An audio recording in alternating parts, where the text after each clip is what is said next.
എന്നത്തെയും പോലെ രാവിലെ എണീറ്റ് എന്തുണ്ടാക്കും എന്നുള്ള കൺഫ്യൂഷനിൽ നിന്നപ്പോഴാണ് പെട്ടെന്ന് ഓർമ്മ വന്നത്, അയ്യോ ഇന്നലത്തെ ഇടിയപ്പം കുറേ ബാലൻസ് വന്നായിരുന്നു, എന്നാൽ പിന്നെ ഇവരെ കൊണ്ട് എന്തെങ്കിലും ഒന്ന് ഉണ്ടാക്കി നോക്കാം, അല്ലെങ്കിൽ പിന്നെ ഇത്രയും ഭക്ഷണം വേസ്റ്റായി പോകത്തില്ലേ എന്നൊരു ചിന്ത വന്നു കേട്ടോ. അങ്ങനെ ഇടിയപ്പമൊക്കെ ഒന്ന് ആവിക്കെടുത്ത് വെച്ചു.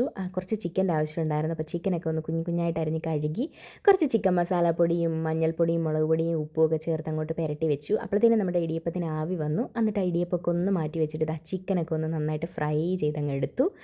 ഇനി വേറൊരു പാൻ അടുപ്പിലോട്ട് വെച്ചു. എന്നിട്ട് കുറച്ച് വെളിച്ചെണ്ണ അങ്ങോട്ട് ഒഴിച്ചു കൊടുത്തു. അതിലേക്ക് 2 സവാള നീളത്തിലരിഞ്ഞത് ഇട്ട് കൊടുത്തു. 1 സ്പൂൺ വെളുത്തുള്ളി ഇഞ്ചിയും ചതച്ചയും കൂടെ ചേർത്ത് നല്ലപോലെ അങ്ങോട്ട് വഴറ്റുക. സ്പീഡിൽ വഴറ്റാൻ വേണ്ടി വേണമെങ്കിൽ കുറച്ച് ഉപ്പ് ചേർത്ത് കൊടുത്തു കേട്ടോ. അപ്പോൾ പെട്ടെന്ന് നമുക്ക് വഴണ്ടി കിട്ടും.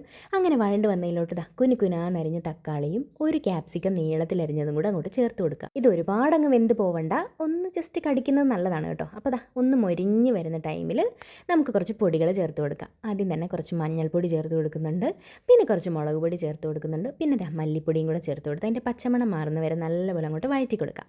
എന്നിട്ട് കുറച്ച് വീട്ടിൽ പൊടിച്ച ഗരം മസാല പൊടിയും 1 മാഗി ക്യൂബും കൂടെ ചേർത്ത് നല്ലപോലെ അങ്ങോട്ട് മിക്സാക്കി കൊടുക്കുക.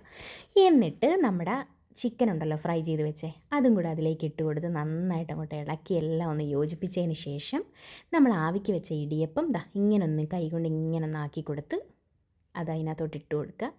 ഇടിയപ്പത്തിനും നോവരുത് പാത്രത്തിനും നോവരുത് എന്നുള്ള രീതിയിൽ നല്ല പോലെ ഒന്ന് മിക്സ് ചെയ്ത് കൊടുക്കുക. ഒരുപാടിട്ട് ഇളക്കി കുത്തിപ്പൊട്ടിച്ചാൽ അതെല്ലാം ഉടഞ്ഞു പോകും. ഈ ഒരു പരുവത്തിലാക്കിയെടുത്തതിന് ശേഷം നമുക്കിന്ന് ടേസ്റ്റ് ചെയ്യാം. എൻ്റെ പൊന്നു അടിപൊളി ടേസ്റ്റാണ് കേട്ടോ, അടിപൊളി ടേസ്റ്റ് എന്ന് പറഞ്ഞാൽ അടിപൊളി ടേസ്റ്റ്. ഇനിയിപ്പോൾ ഇടിയപ്പമൊക്കെ ബാലൻസ് പോകുന്നു എന്നുള്ള ചിന്തയൊന്നും ആർക്കും വേണ്ട. ഇടിയപ്പം ബാലൻസ് വന്നാൽ അത് ഇങ്ങനെ ഒന്ന് ചെയ്ത് നോക്കുക.